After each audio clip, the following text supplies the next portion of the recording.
యదా తే మోహకలిలం బుద్ధిర్వ్యతితరిష్యతి తదా గంతాసి నిర్వేదం శ్రోతవ్యస శృతస్య చ అని చెప్పి 52వ శ్లోకంలో దీని గురించి 2 మాటలు చెప్పుకున్న తర్వాత కంక్లూడ్ చేసుకున్నాం. అర్జున, నీ బుద్ధి ఎప్పుడు అజ్ఞానమును మాలిన్యమును దాటివేయునో అప్పుడు ఇక వినవలసిన దాన్ని గుర్చి గానియు వినిన దానిని గుర్చియు నీవు విరక్తిని కలిగి ఉందువు. అర్థమైందమ్మా? యదాతే మోహకలిలం, యదాతే మోహకలిలం బుద్ధిర్వ్యతితరిష్యతి శృతస్య చ శ్రోతవ్యస శ్రోతవ్యులు శృతస్య చ అన్నారు. అంటే ఇక్కడ వినటానికి మిగిలి ఉంది, ఇప్పటి వరకు విన్నది, ఈ రెండింటిని విడిచిపెడతాడు. ఎవరు? జ్ఞాని. జ్ఞాని దేన్ని విడిచిపెడతారని చెప్తున్నారు ఇక్కడ పరమాత్మ. పరమాత్మ చెప్పేదమ్మా, నేను కాదు. పరమాత్మ ఒక బుద్ధిమంతుడు, ఒక వివేకవంతుడు, ఒక ఆత్మజ్ఞాని. ఏం చేస్తాడు ఆత్మజ్ఞాని అంటే ఇప్పటి వరకు విన్నదాన్ని విడిచిపెడతాడు, వినటానికి మిగిలి ఉన్నదాన్ని కూడా విడిచిపెడతాడు. దీన్ని పట్టించుకోడు, దాన్ని పట్టించుకోడు. ఇప్పటి వరకు ఎన్ని విన్నాం? 51 శ్లోకాలు. ఇప్పుడు 52వ తింటున్నాం కాబట్టి ఇప్పటి వరకు ఎన్ని శ్లోకాలు విన్నాం? 51 విన్నాం. ఈ విన్నటువంటి దాన్ని విడిచిపెడతాం, విన్నదాన్ని విడిచిపెట్టాలి. ఇక వినటానికి మిగిలి ఉన్నాయి కమ్మ 3వ అధ్యాయం కాడి నుంచి. దీంట్లో కూడా స్థితప్రజ్ఞ లక్షణాలు వస్తాయేమో. నెక్స్ట్ స్థితప్రజ్ఞ లక్షణాలు కానీ ఇంకా మిగతా పైన ఉన్నటువంటి 3వ అధ్యాయం కాడి నుంచి ఆ మిగతా ఉన్నటువంటి 16 అధ్యాయాలు అవి కూడా విడిచిపెడతారట. ఎవరు? వివేకవంతుడు. విన్నదాన్ని విడిచిపెడతాడు, వినటానికి మిగిలి ఉన్నదాన్ని కూడా విడిచిపెడతాడు. ఎవరు? వివేకవంతుడు. ఇప్పుడు మనం విడిచిపెడతామా మనం వివేకవంతులం అవునా కాదా అనేటువంటిది మనం క్యాలిక్యులేట్ చేసుకోవాలి. ఇప్పుడు మనం విడిచిపెడదామా? మనం అంత వివేకవంతులమే అయితే విడిచిపెట్టవచ్చు. మనం అంతటి వివేకవంతులైతే అయితే వివేకవంతుడు ఎలా ఉంటాడు అనే దానికి ఇక్కడ ఏమని చెప్తుంటాడు అంటే యదాతే మోహకలిలం, యదాతే మోహకలిలం మోహమును దాటినవాడు, మోహమును దాటినవాడు వివేకవంతుడు, బుద్ధిమంతుడు. బుద్ధిర్వ్యతితరిష్యతి, బుద్ధిర్వ్యతితరిష్యతి అనే అంటే ఏంటంటే బుద్ధిమంతుడు అని అర్థం. ఎలాంటి బుద్ధిమంతుడు అంటే అజ్ఞానం అనేటువంటి మాలిన్యమును దాటినటువంటి వాడు అని అర్థం. క్లారిటీ వచ్చింది కమ్మా? ఎలాంటి దాన్ని దాటిండు? ఎలాంటి మలినాన్ని దాటిండు? అజ్ఞానం అనే మలినాన్ని దాటిన బుద్ధిమంతుడు. ఇక్కడ చెప్పబడినటువంటి బుద్ధిమంతుడు ఎలాంటి వాడు? అజ్ఞానం అనేటువంటి మాలిన్యాన్ని దాటినటువంటి బుద్ధిమంతుడు. అంటే ఏంటి అర్థం ఇంటర్నల్గా? అంటే పరమాత్మ చెప్పే ఇంటర్నల్ మెసేజ్ ఏంటంటే జ్ఞానముతో కూడిన బుద్ధిమంతుడు అని అర్థం. అజ్ఞానం అనే మాలిన్యాన్ని, అజ్ఞానాన్ని విడిచిపెట్టిండు అంటే ఏమర్థం? జ్ఞానాన్ని కలిగి ఉన్నాడని అర్థం. జ్ఞానాన్ని కలిగి ఉన్నాడు అన్న అంటే ఇప్పుడు ఎలాంటి జ్ఞానాన్ని కలిగి ఉండాలో కూడా చెప్పారు. ఎలాంటి జ్ఞానం అంటే మళ్ళీ ఇక్కడ భౌతికమైనటువంటి జ్ఞానం కలిగి ఉన్నటువంటి వాడు అని చెప్పలే, భౌతికమైనటువంటి జ్ఞానం కలిగి ఉన్నటువంటి వాడు అని చెప్పలే. ఎలాంటి జ్ఞానం అంటే ఆత్మజ్ఞానమును కలిగి ఉన్నటువంటి వాడు అని అర్థం. ఎలాంటి జ్ఞానం? ఆత్మజ్ఞానం కలిగి ఉన్నటువంటి వాడు మాత్రమే జ్ఞాని. ఇక ఎప్పుడైనా భగవద్గీతలో జ్ఞాని అని చెప్పే పదాన్ని ఎప్పుడు మనం సమన్వయం చేసుకున్నా కానీ ఆత్మజ్ఞానం కలిగి ఉన్నటువంటి వాడు మాత్రమే జ్ఞాని అని అర్థం. కానీ భౌతికమైనటువంటి జ్ఞానం కలిగి ఉన్నటువంటి వాడు అనే పదాన్ని ఎప్పుడు మనం సమన్వయం చేసుకోకూడదు. పరమాత్మ ఎప్పుడు కూడా భౌతికమైనటువంటి జ్ఞానానికి అంత ప్రాధాన్యత ఇవ్వలేదమ్మా. ఆత్మజ్ఞానానికి మాత్రమే అంతటి ప్రాధాన్యత ఇవ్వడం అనేటువంటి జరిగింది. ఇక్కడ ఏమని చెప్తున్నారు పరమాత్మ? ఎవరికైతే ఆత్మజ్ఞానం కలుగుతుందో ఇంకా వాళ్ళు దేన్ని విడిచిపెడతారు? ఆత్మజ్ఞానం కలిగినటువంటి వారు, అజ్ఞానం అనేటువంటి మాలిన్యాన్ని పోగొట్టుకున్నటువంటి వారు, ఆత్మజ్ఞానం కలిగి ఉన్నటువంటి వారు ఏం చేస్తారంటే ఇప్పటి వరకు విన్నదాన్ని గురించి పట్టించుకోరు, వినటానికి మిగిలి ఉన్నదాన్ని కూడా పట్టించుకోరు. అబ్బా ఎంత గొప్ప మాట చెప్పారు. ఇక నుంచి ఎవరికైతే ఆత్మజ్ఞానం కలిగిందో ఇక వాళ్ళు అర్థమైందమ్మా, భగవద్గీత చదవక్కల, భగవద్గీత వినక్కల, లలితా పారాయణం చేయక్కల, విష్ణు సహస్రనామాలు చదవక్కల, హనుమాన్ చాలీసా చెయ్యక్కల, వైభవలక్ష్మి వ్రతం చేయక్కల, వరలక్ష్మి వ్రతం, మంగళగౌరి వ్రతాలు ఉంటాయి కమ్మ, కేదారేశ్వర వ్రతాలు, సత్యనారాయణ స్వామి వ్రతాలు ఇవేమీ కూడా చేయవలసిన అవసరం లేని స్థితిలో వాళ్ళు ఉంటారు. ఇది మామూలు మాట కాదమ్మా. పరమాత్మ ఎంత గొప్ప జ్ఞానాన్ని మనకిస్తున్నారో ఆలోచించాలి. ఇది మామూలు వాళ్ళు చెప్తే ఒప్పుకోరమ్మా, ఇది మామూలు వాళ్ళు చెప్తే ఒప్పుకోరు. ఎందుకంటే వాళ్ళ స్వప్రయోజనం కోసం ఏదో స్వార్థం కోసం చెప్పారనుకున్నాం. కానీ పరమాత్మకి ఏమి స్వార్థం అమ్మా? ఇప్పుడు మనం వింటే మంచిదా, వినకపోతే మంచిదా? కానీ నీకు నిజంగా జ్ఞానం కలిగితే నువ్వు వినాల్సిన అవసరం కూడా లేదు అంటుండు. ఇప్పుడు దాకా విన్నది వదిలిపెట్టు, వినాల్సింది కొన్ని వదిలిపెట్టు, స్టేబుల్గా ఉండిపోతావు. ఇక్కడనే ఇలా స్టేబుల్గా ఉండిపోతామని చెప్తున్నాడు. ఇప్పుడు అంత జ్ఞానం మనకు ఉందా లేదా అనేటువంటి దాన్ని మనం క్యాలిక్యులేట్ చేసుకోవాలి. ఎగ్జాంపుల్ ఒకటి చెప్పనమ్మా, ఎగ్జాంపుల్ ఒకటి రెండు మనం చెప్పుకోవచ్చు. ఎట్లా అంటే అమ్మవారి అనుగ్రహాన్ని పొందాలని చెప్పి, అమ్మవారి యొక్క అనుగ్రహాన్ని పొందాలని చెప్పి ఒకళ్ళు పారాయణం చేయడం ప్రారంభించారు. వాళ్ళు కొన్ని రోజులు పెట్టుకున్నారు, 40 రోజులు అట్లా దీక్షగా పెట్టుకొని, కలశం పెట్టుకొని, అమ్మవారిని నిలబెట్టుకొని మొత్తం స్టార్ట్ చేశారు. పారాయణం చేస్తున్నారు, రోజు ఉదయం మధ్యాహ్నం సాయంత్రం పారాయణం చేస్తున్నారు. ఒకరోజు పారాయణం చేస్తూ ఉంటే మొదట్లో ఒక 18 శ్లోకాలు పారాయణమైన తర్వాత, 18 శ్లోకాలు మంత్రాలు పారాయణమైన తర్వాత లలితాదేవి వచ్చింది. లలితా భట్టారిక వాళ్ళ ఇంటికి వచ్చింది. అమ్మ నేనే మీ ఇంటికి వచ్చానని అన్నది. మీరెవరు వచ్చినా నాకు సంబంధం లేదు, ఎందుకంటే లలిత పారాయణం చేసేప్పుడు మాట్లాడకూడదు, ఇక్కడి నుంచి కూర్చొని లేవకూడదు, మధ్యలో మాట్లాడకూడదు, మధ్యలో లేచి వెళ్ళకూడదు, ఇది నియమం, నేను పాటించుతున్నాను. కాబట్టి మీరెవరు వచ్చినా అక్కడే కూర్చోండి అని అంటారా? పారాయణం ఆపి లేచి వెళ్ళి అమ్మవారికి సేవ చేస్తారా? ఏది కరెక్ట్? నియమం ప్రకారం అయితే లేవకూడదు, వాళ్ళు అడిగేదానికి కూడా చెప్పకూడదు. నియమం ప్రకారం అయితే అట్లుంటుంది. ఇప్పుడు ఎవరికి వర్తించింది ఆ నియమం ఎవరికి వర్తించింది? బయట నుంచి మామూలు మనుషులు వస్తే నియమం పాటిస్తారు. నువ్వు ఎవరి కోసమైతే పూజ చేస్తున్నావో, ఎవరి అనుగ్రహాన్ని పొందాలని నువ్వు పూజ చేస్తున్నావో, ఆ దేవతే కదిలి నీ ఇంటికి వస్తే, ఆ దేవతే వచ్చి నీ ఎదురుగా ప్రత్యక్షమైతే, ఇంకా నేను నీకు ఏం చేయను, నీతో మాట్లాడను, నువ్వు పక్కన కూర్చో, నేను పూజ అయిన తర్వాత నైవేద్యం సమర్పించిన తర్వాతే మాట్లాడతా నీతో అంటే ఏమంటారు? బుద్ధిమంతుడు అంటారా వాడిని? చాలా తెలివి కలిగిన భక్తురాలు, మహాజ్ఞాని కాబట్టి అలా మాట్లాడింది అంటారా? ఏం చేస్తారు? ఏ అమ్మ దయ కోసమైతే ఇంత తప్పించి ఇంత ఒక దీక్షగా నియమంగా వ్రతం పూనిందో, ఆ దేవతే కదిలి వచ్చినప్పుడు పూజ ఆపేస్తుంది. ఇంకా పూజ చేయాల్సిన అవసరం లేదు. ఎందుకు? పూజ ఫలించింది. పూజ ఫలించిన తర్వాత ఇంక నీకు మంత్రంతో పని లేదు. ఇంకా అప్పుడు కూడా మంత్రాలే చదువుతావు. అమ్మవారు వచ్చిన తర్వాత కూడా నువ్వు కూర్చో తల్లి నేను మంత్రం చదువుతానని అంటే ఇంకేమంటారు? మనం ఏ ఫోటో పెట్టుకొని అయితే పూజ చేస్తున్నామో, ఆ ఫోటోలో ఉన్నటువంటి దేవతే కదిలి ప్రత్యక్షమై మన ముందు ఉంటే ఇంకా నేను పూజలే చేస్తాను అని అంటే వాళ్ళను అవివేకులు అంటారు. కానీ లోకంలో భక్తులు వేరమ్మా, మామూలు వాడు వేరు. భక్తులు వేరు, మామూలు వాడు. మళ్ళీ నేను చెప్పాను ఇట్లా అనుకోవద్దు. లోకంలో రకరకాల ఎగ్జాంపుల్స్ కూడా చెప్తారు ఈ సందర్భంలో. ఇంకో ఎగ్జాంపుల్ కూడా గుర్తు చేస్తాను, మీకు తెలిసింది. పుండరీకుడు వినే ఉంటారు. పాండురంగ స్వామి భక్తుడు. ఫస్ట్ విషయలోలుడై చరిస్తాడు. తర్వాత జ్ఞానోదయం కలుగుతుంది. దోషాలన్నీ చుట్టుకుంటాయి.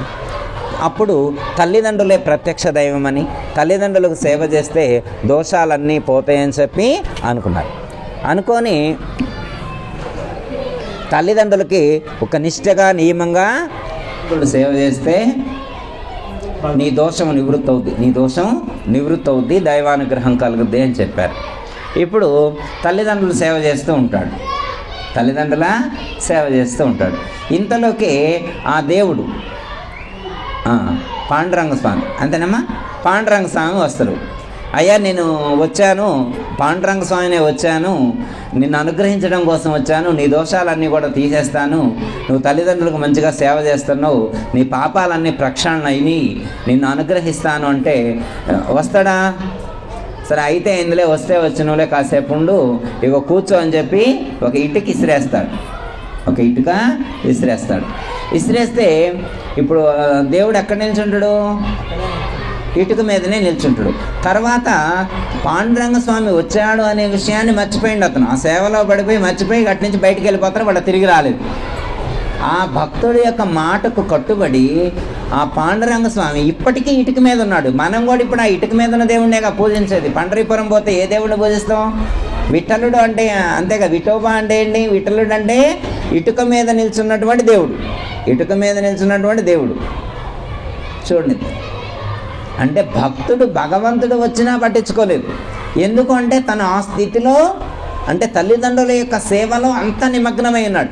అట్లా అని చెప్పి నా భక్తుడు వీడు పట్టించుకోలేదని భగవంతుడు కచ్చగట్టిండా? లోకంలో ఉంటాయి, నా మాట వినకపోతే ఏంటో తెలుసా అంటాడు ఆయన. నా మాట వినకపోతే ఎట్లుంటుందో తెలుసా అంటాడు. రేపు పొద్దున్న చూస్తాను ఈ కథ అంటాడు. కానీ ఇప్పుడు యాక్చువల్గా ఏమనుకోవాలా? అఖిలాండ కోటి బ్రహ్మాండ నాయకుడు, అఖిలాండ కోటి బ్రహ్మాండ నాయకుడు కదిలి వచ్చి అక్కడ నిల్చున్నాడు. మరి అఖిలాండ కోటి బ్రహ్మాండ నాయకుడు వచ్చి అక్కడ కదిలి నిల్చుంటే నువ్వు దేనికి ప్రియారిటీ ఇవ్వాలి? స్వామికి ప్రియారిటీ ఇవ్వాలా వద్దా? ఇవ్వకుండా వెళ్ళిపోయాడు. ఇవ్వకుండా పట్టించుకోకుండా వెళ్ళిపోయాడు. వెళ్ళిపోతే లోకంలో ఉన్నటువంటి వాడు ఎలా ఉంటారు, దేవుడు ఎలా ఉంటాడు? వాడు పోతే పోయాడు, నన్ను పట్టించుకోకుండా పోయాడు కాబట్టి నేను వెళ్ళిపోతా అని చెప్పి ఆయన వెళ్ళిపోయిందా అమ్మా? కదలకుండా అట్లే ఉన్నాడు, ఆ ఇటుక మీదనే నిల్చున్నాడు.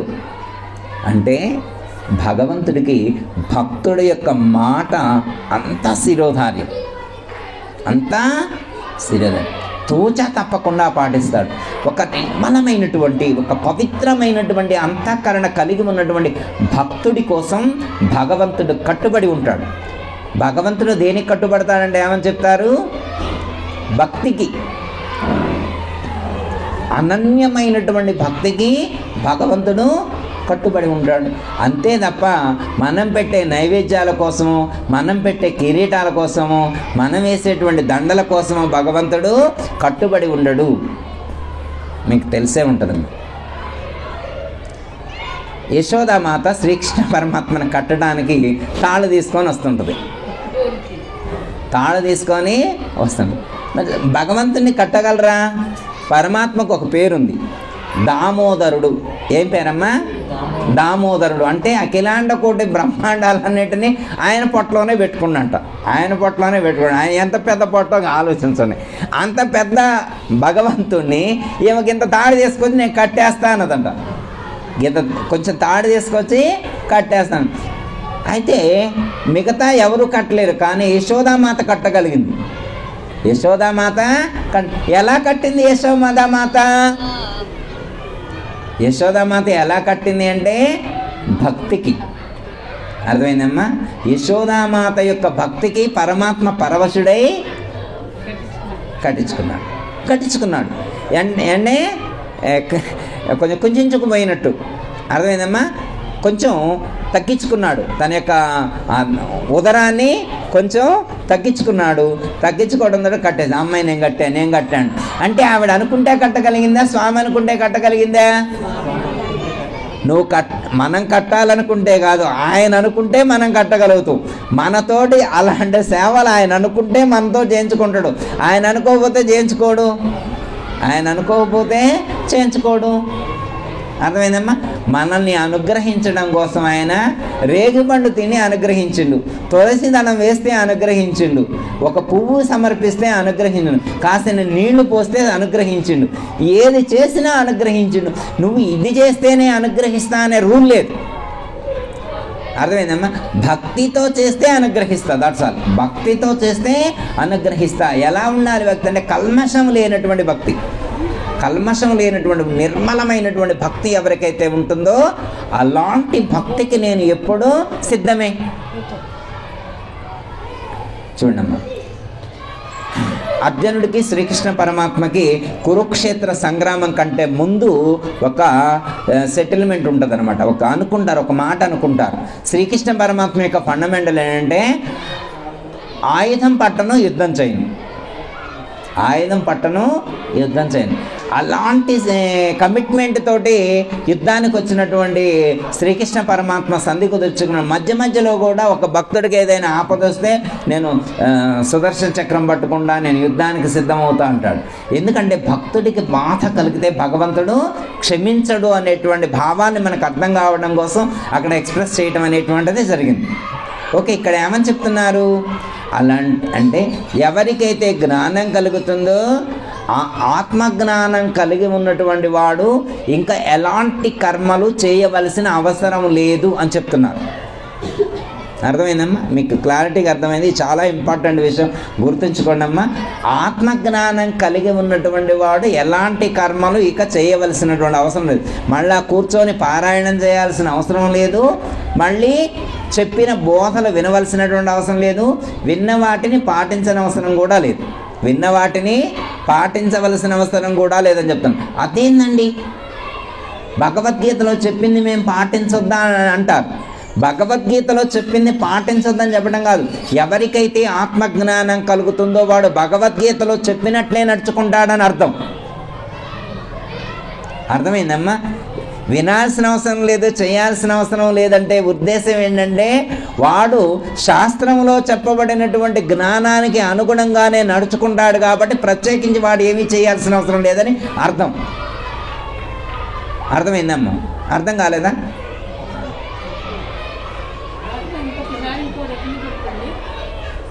అంటే అమ్మా భగవంతుడే కదిలి వస్తే భక్తుడు ఎలా వర్తిస్తాడు? భగవంతుడే కదిలి నీకోసం వచ్చినప్పుడు మళ్ళా నువ్వు అలాగే కూర్చొని ప్రదక్షిణాలు చేస్తూ ఉంటావా? భగవంతుడితో మాట్లాడతావా? భగవంతుడికి డైరెక్ట్గా సేవ చేస్తావా? ఏం చేస్తావు అంటే డైరెక్ట్గా దైవంతో ముడిపడి ఉంటే ఒక విధంగా ఉంటుంది. అంటే ఇక్కడ సమయాన్ని బట్టి సందర్భోచితాన్ని బట్టి జ్ఞానాన్ని మనకు అందించేటువంటి ప్రయత్నం చేస్తారు. మీకు తెలిసే ఉంటుంది, పాండురంగ భక్తుల్లోనే ఆత్మదేవుడు అని ఒక భక్తుడు ఉంటాడు. అర్థమైందమ్మా? జ్ఞానదేవుడు వీళ్ళు ఉంటారు కదా. ఒక ఆయన గారికి డైరెక్ట్గా రోజు స్వామివారితోటే మాట్లాడుతూ ఉంటారు. ఒక భక్తుడి ఇంటికి వెళ్తే నీకు ఇంకా పరిపక్వత రాలేదు అని చెప్తారు. గోరా కుంభార్, మీకు ఇంతకుముందు కూడా చెప్పాం, మళ్ళీ ఒకసారి గుర్తు చేస్తారు సందర్భాన్ని. గోరా కుంభార్ అనే భక్తుడి ఇంట్లో సత్సంగం జరుగుతుంటుంది, భక్తులందరూ వస్తారు. ఆయన గురువుగారు ఏం చేసిందంటే వచ్చిన వాళ్ళందరినీ చెక్ చేయి అంటాడు. కాళ్ళకుండా చెక్ చేయనుడు. మనకిప్పుడు కాళ్ళకుండా అంటే చెక్కు చక్రాలు వేస్తారు. చెంకు చక్రాలు వేస్తే కాళ్ళకుండా, చెంకు చక్రాలు అయిపోతే కాళ్ళకుండా అని అంటున్నారు. అసలు వాళ్ళ నాలెడ్జ్ వాళ్ళది, ఎవరిష్టం వాళ్ళది. స్వేచ్ఛ స్వతంత్రాలు మన దేశంలో ఉన్నాయమ్మ, ఎవరిష్టం వాళ్ళది. కాళ్ళకుండా అంటే వాళ్ళ దృష్టిలో అవి కాల్చడం అన్నమాట. ఇక్కడ ఘోర కుంభార దగ్గర కాళ్ళకుండా అంటే వచ్చిన వాళ్ళని వంగబెట్టి ఆయన దగ్గర పెడుస్తుంటుంది అనమాట. అది తీసుకొని ఇలా కొడతారు అనమాట, కుండలు కొట్టేది. ఇలా కొడితే కాళ్ళకుండా లోపల కాళ్ళకుండా ఆయనకు ఆ జ్ఞానం ఉంది. మనిషిని ఇలా కొట్టి ఆ శరీరం యొక్క లక్షణాన్ని బట్టి ఇది కాలిందా టెస్ట్ చేసే నాలెడ్జ్ ఆయనకుంది. ఈయన రోజు పాండురంగ స్వామితో మాట్లాడే భక్తుడు ఉన్నాడు కదా, ఈయన వస్తే ఇలా కొట్టిండు, ఇది కాలనకుండా అని చెప్పిండు. పోయి వచ్చిన వాళ్ళందరూ కాలనకుండలే, నేను ఒక్కడనే కాలనకుండా, నేను నమ్మను, ఈ అంతా అబద్ధం, నేను రోజు దేవుడితో డైరెక్ట్గా మాట్లాడతా, నన్ను కాలేదంటవా, నేనంత పిచ్చోడిని అనుకుంటున్నావా అని చెప్పి అంటాడు. ఎవరు పిచ్చోడా, నువ్వు కాలనకుండా నేనంటాం కాదు, నీ దేవుడిని అడుగుపో అంటాడు. నువ్వు రోజు మాట్లాడే దేవుడు అంటున్నావు కదా, ఆ దేవుడి దగ్గరికే వెళ్ళు, నువ్వు కాలనో కాలేదో ఆయనే చెప్తాడు అంటాడు. సరే అడుగుతాలే, తేల్చుకోండి అని చెప్పి సాయంత్రం గుడి కాడికి వెళ్ళిండు. పోయి రోజు టైమింగ్స్ ఉంటాయిగా, ఆ టైంకి వెళ్ళి కూర్చున్నాడు. స్వామిరా నీతో మాట్లాడాలంటాడు. ఇవాళ స్పీడ్లో ఉన్నాడు అనమాట. రోజు మామూలులే కానీ ఇవాళ స్పీడ్గా ఉన్నాడు. స్వామి వచ్చిండు, పాండురంగ స్వామి వచ్చిండు. ఇలా గోరా కుంభారింటికి వెళ్తే నేను కాలనకుండా అన్నాడు, నాకు జ్ఞానం లేదంటాడు, నన్ను అవమానపరిచిండు, నేను రోజు డైరెక్ట్ నీతోటే డీల్ చేస్తున్నాను, మీటింగ్ పెట్టుకుంటున్నాను, మరి నేనెంత, నా లెవెల్ ఎంత, వాడెంత, వాళ్ళ లెవెల్ ఎంత, నన్ను కాలనకుండా అంటాడు. మీరు నిజం చెప్పాలి, నువ్వు దేవుడు, నువ్వు నిజం చెప్పాలంట. నిజం చెప్పాలంటే నువ్వు కాలనకుండే అంటాడు. నువ్వు కాలనకుండే అతేంది స్వామి, నేను కాలనకుండా అంటే ముద్ర పడాలి. ముద్ర తెలుసా? ముద్ర అంటే తెలుసా? ఎగ్జాంపుల్ అర్థం కావడం కోసం, ఇప్పుడు 500 రూపాయల నోట్లు ఉంటాయి కమ్మా, ఇప్పుడు డూప్లికేట్ కూడా ఉంటాయి. డూప్లికేట్కి దీనికి డిఫరెన్స్ ఏంటంటే గవర్నర్ ముద్ర ఉండదు, డూప్లికేట్ దానికి గవర్నర్ ముద్ర ఉంటే ఒరిజినల్, గవర్నర్ ముద్ర లేకపోతే డూప్లికేట్. అయితే గవర్నర్ ముద్ర ఉందనుకో, అది ఈ దేశంలోనే కాదు ఏ దేశంలోకి వెళ్ళినా చెల్లుద్ది. ఏ ప్రాంతంలో మీరు జమ్మూ కాశ్మీర్ వెళ్ళినా చెల్లిద్ది, ఉత్తరాఖండ్ వెళ్ళినా చెల్లిద్ది, రామేశ్వరం వెళ్ళినా చెల్లిద్ది, కేరళ వెళ్ళినా చెల్లిద్ది. ఎక్కడికి వెళ్ళినా కానీ గవర్నర్ ముద్ర ఉంటే చెల్లుతుంది. గవర్నమెంట్ ముద్ర లేదనుకో పక్క ఊళ్ళో కూడా చెల్లదు, మన ఊరిలో కూడా పక్క వీధిలో కూడా చెల్లదు. ముద్ర లేకపోతే పక్క వీధిలో కూడా చల్లదు. అలాగే ఆ ముద్ర పడాలి. ముద్ర పడాలంటే ఏం చేయాలి అంటారు, నువ్వు బ్రహ్మోపదేశం తీసుకోవాలంటారు. నువ్వు ఒక గురువు ద్వారా ముద్రితం కావాలి, ఒక గురువు ద్వారా ఆత్మజ్ఞానాన్ని తెలుసుకోవాలి అని చెప్తారు. నేనే ఇంత జ్ఞానం కలిగి ఉన్నా, ఇప్పుడు నేను ఇంకా ఏ గురువు దగ్గర పోయాని? డైరెక్ట్ నీతో మాట్లాడుతానంటే నా లెవెల్ ఎంత అని మీకు తెలిసి ఉంటుంది కదా స్వామి. ఇంత లెవెల్ ఉన్నోడిని నువ్వు మళ్ళీ వేరే గురువు దగ్గర పోమంటే నాకు అస్సలు నచ్చట్లేదు అని అంటాడు. కానీ మరి నువ్వు కాలాలంటే గురువు ఉండాలి. కాలటం అంటే నీలో అహం చావాలి. నీలో అహం అనేటువంటిది ఉంది. ఆ అహం అనేటువంటిది ఒక గురువు దగ్గరకు వెళ్ళినప్పుడు మాత్రమే అది తొలగిపోతుంది. గురువు దగ్గర పోతే ఎలా తొలగుద్ది? గురువుకు నమస్కరించేప్పుడే తొలగుద్ది. నీలో ఉన్నటువంటి అహంకారం, అభిమానం అవన్నీ కూడా తొలగిపోతాయి. ఆ శిక్షణ ఇస్తారు. గురువు దగ్గరకు వెళితే అహం తొలగిపోవడానికి కావలసినటువంటి శిక్షణ గురువు సన్నిధిలో నీకు కలుగుతుంది అని అంటారు. స్వామి నాకు కొంచెం ఫ్రస్ట్రేషన్ లాగా ఉంది, ఇప్పుడు చాలా ఫీల్గా అవుతున్నా నేను. సరే ఆ గురువుని కూడా నువ్వే చెప్పు, నాకు తగ్గిన గురువు ఎవరో నువ్వే, నా లెవెల్కి తగ్గోండి చెప్పు, నువ్వు నా లెవెల్కి తగ్గోండి చెప్పు. మళ్ళీ ఎవరిని పడితే వాళ్ళని తీసుకొచ్చి నువ్వు ఏమన్నా గురువు అంటే నేను తట్టుకోలేను, నా లెవెల్కి తగ్గాయని ఒక గురువుని చూపెట్టు అంటాడు. సరే చూపిస్తాను. సో ఫలానా ఊర్లో ఫలానా శివాలయంలో నువ్వు ఉన్నారు, గురువు ఉన్నారు, అక్కడికి వెళ్ళు, ఆయన అయితే నీకు సరిపోయిన గురువు అంటాడు. సరే ఈయన పోతాడు. పోతే శివాలయంలో ఒక్క పండిట్ కూడా కనపట్టలేదు, ఒక్క ఆయన కూడా గురువు కనపట్టలేదు. చుట్టూ చూసి ఏమో స్వామి ఏమో నన్ను ఇక్కడ పంపించిండు, తీరా చూస్తే ఇక్కడ ఒక్కడు కూడా గురువు కనపట్టలేదంట. తీరా మొత్తం పరిశీలన చూస్తే ఒక బక్క పలచగా ఒక ఆయన పడుకొని ఉన్నాడు అక్కడ శివాలయం దగ్గర పడుకొని ఉన్నాడు. ఆ పడుకున్నోడు ఎంత విచిత్రంగా పడుకున్నాడంటే తలకాయ కింద పెట్టి కాళ్ళు శివలింగం మీద పెట్టి పడుకున్నాడు.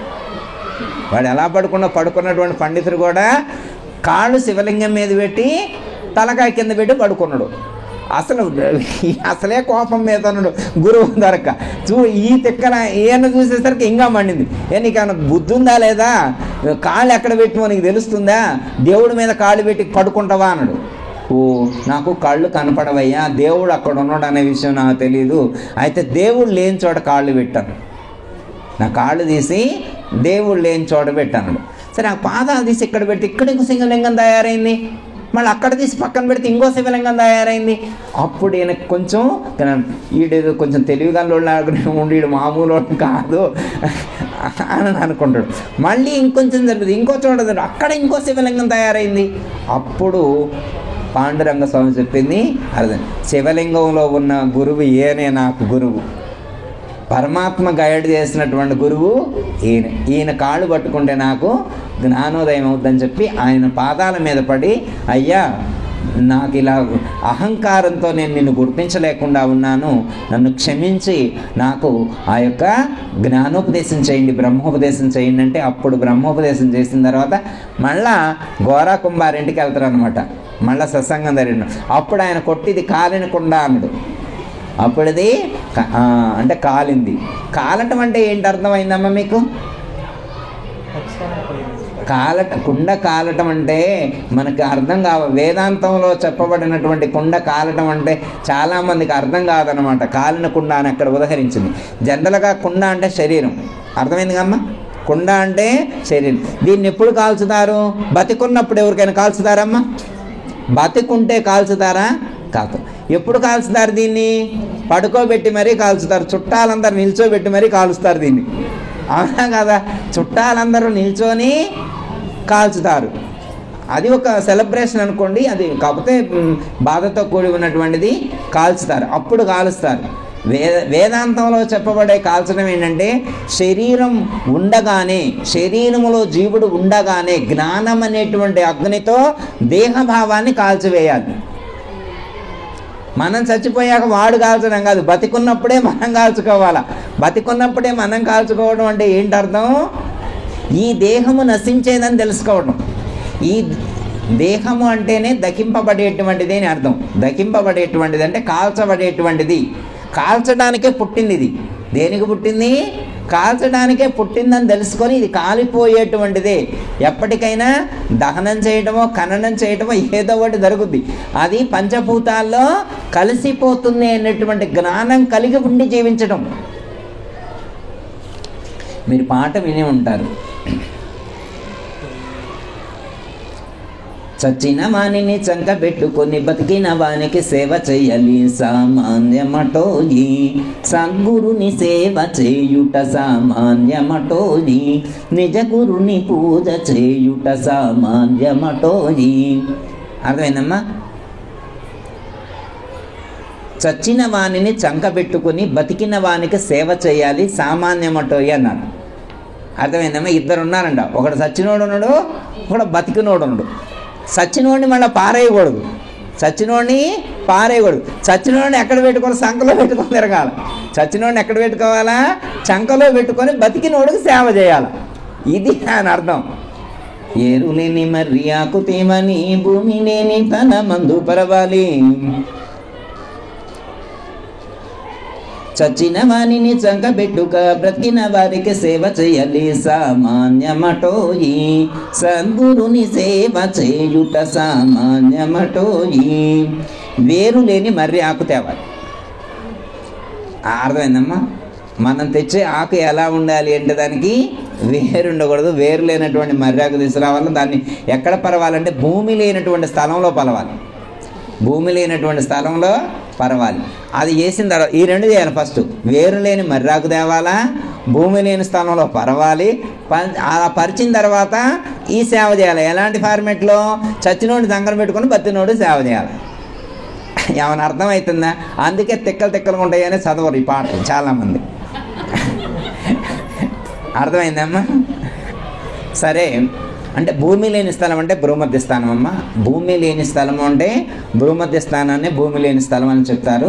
చచ్చిన వాడు అంటే శరీరం, అంటే దేహం నశించేదే అనేటువంటి జ్ఞానం కలుగుతుంది. ఎప్పుడు? ఎవరికైతే ఆత్మజ్ఞానం కలుగుతుందో, ఆత్మజ్ఞానం కలిగినటువంటి వాడికి ఏమవుతుంది? దేహం నశించేదే అని తెలుస్తుంది, దేహము చనిపోయేదే అని తెలుస్తుంది. ఇప్పుడు దేహము చనిపోయేదని తెలిసింది మనకి. ఈ శరీరం మరణించేదే అని ఇప్పుడు తెలుసామా, మరి తర్వాత తెలుస్తుందా? ఇది ఎప్పటికైనా పోయేదని ఇప్పుడే తెలుస్తుందా, అప్పుడు దాకా ఆగాల? అవసరం లేదు కదా. డేట్ ఆఫ్ మ్యానుఫ్యాక్చరింగ్ రోజునే డేట్ ఆఫ్ ఎక్స్పైరీ ఫిక్స్ అయింది కదా. పుట్టినరోజే కన్ఫర్మ్డ్ కదా. జాతస్థకి ధ్రువం మృత్యు ధ్రువం జన్మ మృత. పుట్టినరోజే కన్ఫామ్. ఇది డెత్ అని, డెత్ కన్ఫామ్ అని, డెత్ కన్ఫామ్తో పుట్టింది. ప్రతి క్షణం అటువైపే అడుగులు వేస్తుంది. ఇది పుట్టిన కాడి నుంచి అటువైపే అడుగులు వేస్తుంది. ఇప్పుడు నాకు 52 వచ్చినాయి అంటే దగ్గరకు వస్తున్నట్ట, దూరం అయినట్ట? అదే దగ్గరకు వచ్చినట్టే. ఇది కాల్చడానికి సిద్ధమవుతున్నట్టే కమ్మ, అర్థమవుతుంది అంతే కదా. అంటే ఇది కాల్చడానికి, అంటే ఇది చావడానికి సిద్ధమవుతుంది.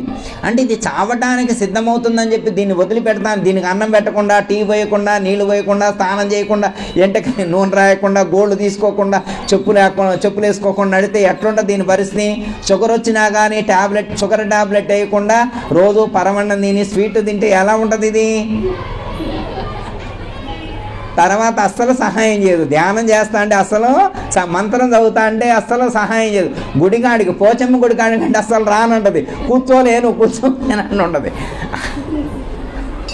అందుకే ఏం చేయాలి?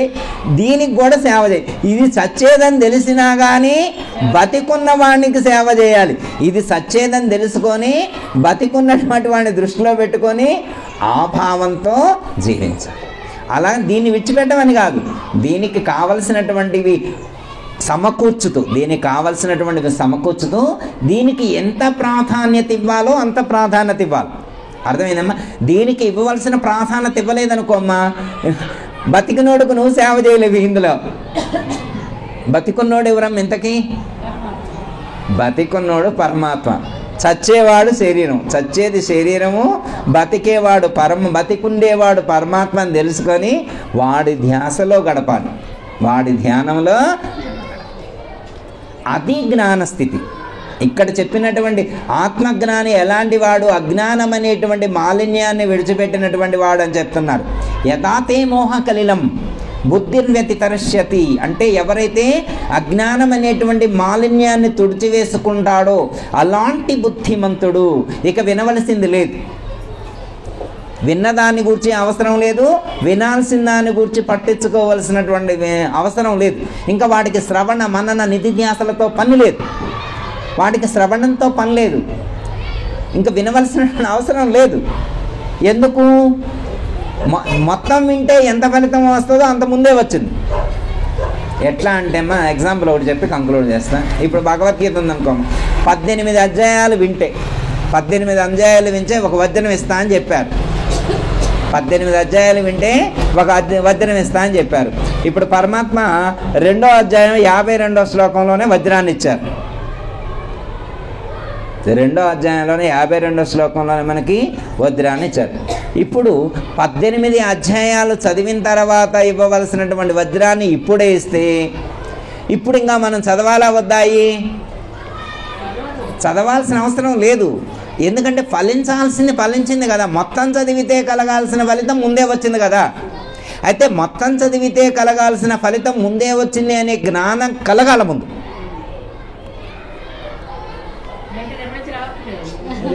అవసరం లేదు, చెప్తా, అది కూడా చెప్తా. అంటే అంటే అంత బుద్ధిమంతులమైతే రావస్తుందా, అంత ప్రజ్ఞావంతులమైతే రావస్తుందా. నేను రమ్మంటలేదు, పరమాత్మే వద్దంటుండే. నేననేది ఏంది? నేను రమ్మంటే వస్తారా, వద్దంటే ఆగుతారా మీరు? పరమాత్మే వద్దంటాడు. భగవద్గీతలో శ్రీకృష్ణ పరమాత్మకి మీరు వినాల్సిన అవసరం లేదంటాడు. ఎప్పుడూ ఆ స్థాయికి రీచ్ అయిన తర్వాత ఆ జ్ఞానం మనకుంటే అవసరం లేదు, ఆ జ్ఞానం మనకుంటే అవసరం లేదు. రమణ మహర్షి పుస్తకాలు పట్టుకొని పొద్దాకలు చదువుకున్నాడా? అవసరం లేదు. ఆ జ్ఞానం కలిగిన తర్వాత నువ్వు చదవాల్సిన చదువు పూర్తయిపోయింది. That's all. చదువు పూర్తయిపోయింది, నువ్వు చదవాల్సిన అవసరం లేదు.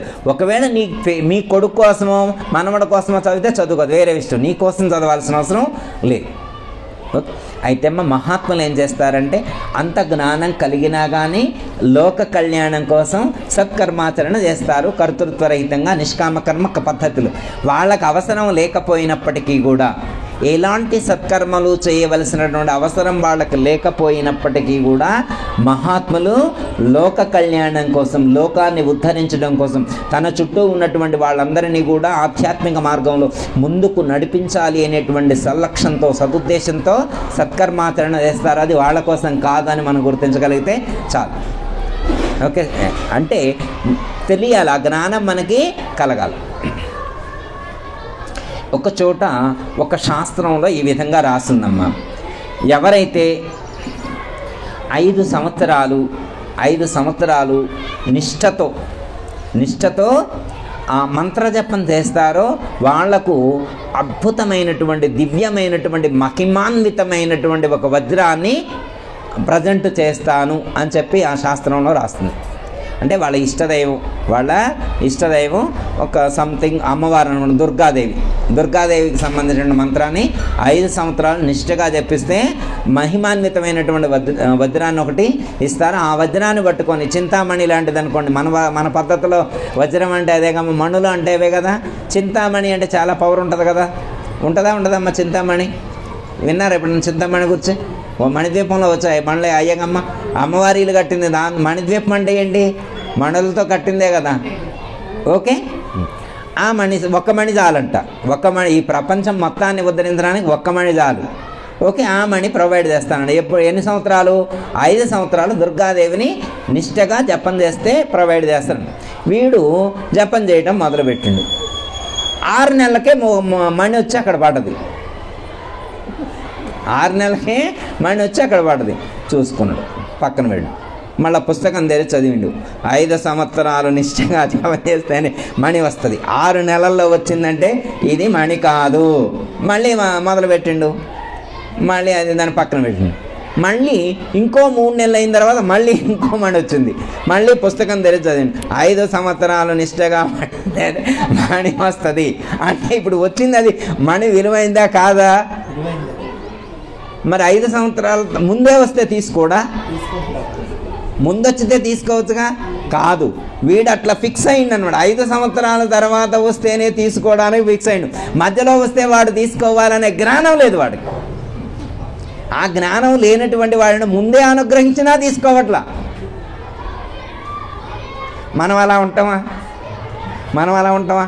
అమ్మా నీ అనుగ్రహం తల్లి, నన్ను కరుణించి నా మీద దయ చూపి నన్ను ముందే అనుగ్రహించావు తల్లి, నీకు నా శతకోటి నమస్కారం అని చెప్పి దండం పెట్టి మణి తీసుకొని ఇంటికి రావు వస్తామా? అంటే వివేకవంతుడు ఇలా ఉంటాడు, లేకపోతే వివేకం లేకపోతే అలా ఉంటాడు. అంటే తనకు ఆ అనుగ్రహం కలిగింది కూడా గుర్తించలేని స్థితిలో ఉంటాడు. వివేకం లేనటువంటి వాడు దైవానుగ్రహం కలిగింది కూడా గుర్తించలేనటువంటి స్థితిలో ఉండి ప్రవర్తిస్తూ ఉంటాడు. అర్థమైందా? అంటే ఇప్పుడు మళ్ళీ వాడు అంటే మనం ఏం చేస్తాం, ఎప్పుడైతే మహిమాన్వితమైనటువంటి మణి మనకి ప్రాప్తించింది అనుకోండి, మనం ఆఫ్ చేస్తాం, ఇంకా చదవకుండా. మనం ఇంకా చదవాల్సినటువంటి అవసరం లేదు, ఇంకా మిగతా జపం చేయాల్సినటువంటి అవసరం, ఇంకా 4 సంవత్సరాలు 6 నెలలు ఇంకా మనం చేయాల్సిన అవసరం లేదు. 5 సంవత్సరాలు చేస్తే ప్రాప్తించాల్సింది 6వ నెలలోనే మనకి వచ్చింది. ఇంకా 4 సంవత్సరాల 6 నెలలు, 4 సంవత్సరాల 6 నెలలు మిగిలి ఉండగానే మనకు వచ్చింది. హ్యాపీయా కాదా? అలాగే మనకి 2వ అధ్యాయంలో 52వ శ్లోకంతో గమ్యాన్ని చేరుకున్నామనుకోండి, మిగతా 15 అధ్యాయాలు చదవాలా వద్దా?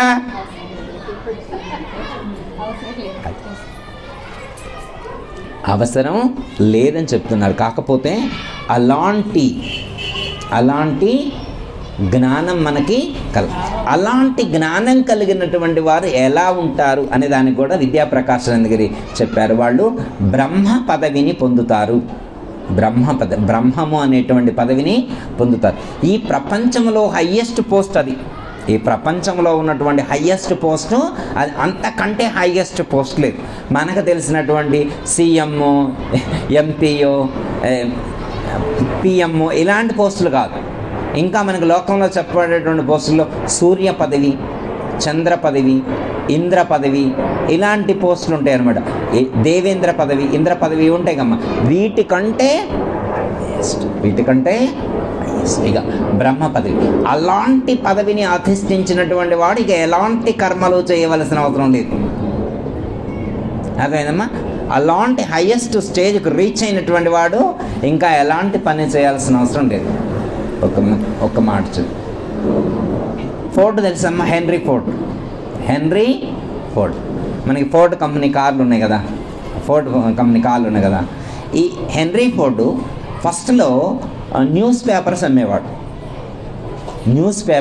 పాత ఓల్డ్ న్యూస్ పేపర్స్ కలెక్ట్ చేసుకొని అమ్మేవాడు.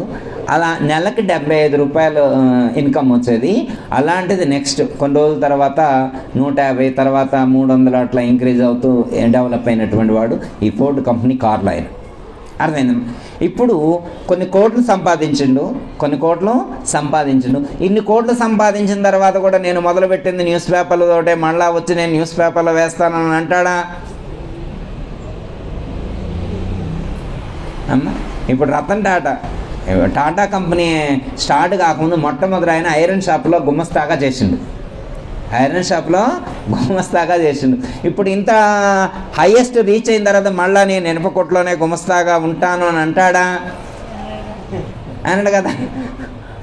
ప్రపంచాన్ని శాసించే స్థాయికి ఎదిగినటువంటి హెన్రీ ఫోర్డ్ కానీ, రతన్ టాటా వీళ్ళందరూ కూడా కింద నుంచే పైకి వచ్చారు. అంబానీ కానీ వీళ్ళందరూ పుట్టుకతో కోటీశ్వర్ల. బిల్ గేట్స్ ఈ మధ్యనే కమ్మా, బిల్ గేట్స్ కూడా మైక్రోసాఫ్ట్ రాకముందు ఏముంది, ఆయన కూడా ఫెయిల్యూర్ క్యాండిడేటే. మైక్రోసాఫ్ట్ కనిపెట్టకముందు ఆయన కూడా ఫెయిల్యూర్ క్యాండిడేటే. మైక్రోసాఫ్ట్ సక్సెస్ అయిన తర్వాతనే కోట్లు కుమ్మరించింది, ప్రపంచాన్ని వెళ్ళేటువంటి స్థాయికి వెళ్ళాడు బిల్ గేట్స్. మరి నేను ఇన్ని కోట్లు సంపాదించా కాబట్టి నేను కూడా మళ్ళీ ఇంటికాడికి వెళ్ళి కూర్చొని అయ్యి కనిపెడతానని అంటాడా?